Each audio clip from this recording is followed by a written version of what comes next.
Hi, I'm Dr. George Lockhart, and welcome to your graduation. I'm so excited to be a part of your commencement. As you well know, this is your day, so we stop everything to recognize you and the history that you are creating. History. His story or her story. Today you're writing history. I've been a part of many graduations, yet this particular one, during the coronavirus, you are setting a precedence. Decades from now, you can say, I was a part of that. My graduation was centered around such the epidemic, but we prevailed and travailed. So you're writing history. The question is, years from now, what will you be doing?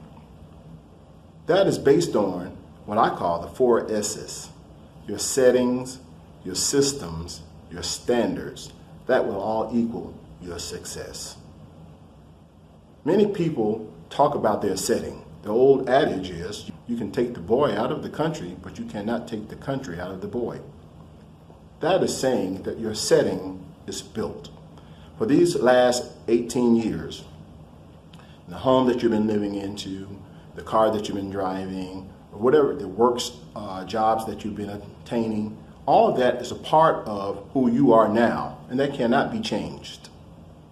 So your setting, and every one of you, as you leave Palm Beach County, and the world is a lot larger than Palm Beach County, you will find out there's people all walks of life that come and you all will engage in different settings. Armed forces, trade school, college, whatever you decide to do.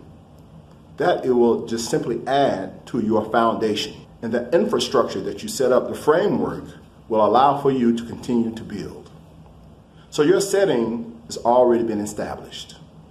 Now, some people said I came from a bad home. Some people came from circumstances that may not allow for them, in their mind, to be successful. But yet, you go on and become successful is because of the next step, your systems. Whatever your setting is, then you go about creating systems, which are mechanisms that are designed to work collaboratively together. That's very important. Because what happens is, just like a machine or cogs in a wheel, they're moving simultaneously together, create one smooth unit. So that systems, again, may be, I'm going to the armed forces, to college, to trade school, or become an entrepreneur.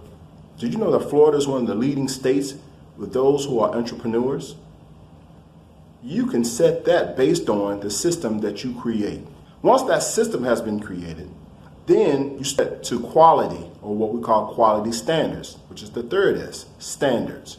Doesn't matter if you go to the top of the President of the United States or towards the governor or the highway patrolman or even captain of patrols, there are standards that are put in place. Many the company may put in place, but you yourself have your own standards. So if you decided that I am going to study every night to propel myself, no matter what, then you're setting a standard. Or I'm going to never study the night before a test.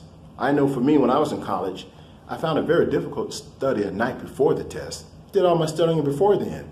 And I would watch the rat race. How in college everyone stayed up, pulled what we call all-nighters. Not me. I set a standard for myself to not to do that, but to study 2 or 3 days ahead of time. Whatever your standard is, that then will equal your success. So I'm here to tell you I've been a part of many graduations, and now this speech this year will be set on those 4 S's that you're setting in this time that is totally different. Tomorrow it will become history. That is, your settings, create systems, create your standard, that will equal your success. If your mother or father is still living, make sure that you compliment them. Make sure that you tell them every day, look them right in the eye and say, Mom, Dad, I love you. That's a very powerful statement. Say, listen, I'm 17, 18 years old. Let me go out and do something that for you, because they worked arduously to make sure you're in position to where you are today. Class of 2020, I want to tell you congratulations. And I really mean that, because this has been quite a year.